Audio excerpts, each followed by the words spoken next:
এটা কি রে? কিরকম একটা দেখতে। আবার কাটছে। আরে শিউলি দি রে, এটা কি দেখতে? দেখ মুখটা দেখ। শিউলি দি, শিউলি দি, এনার কথাই বলছিলাম।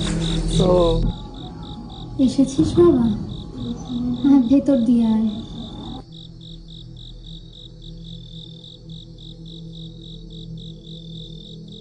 ভাই ভাই ভেতর দিয়ে ভেতর দিয়ে।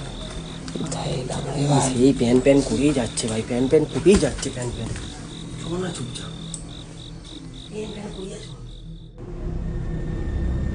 বাবা পিজুস, অনেক দূর থেকে তো এলি, জল খাবি? তো কি জল দিই বলতো? সিঁদুর জল না রক্ত জল? কি হলো, তুই এরকম করছিস কেন? শিলুদি তুমি জলটা দাও তো, চলো ভেতরে চল।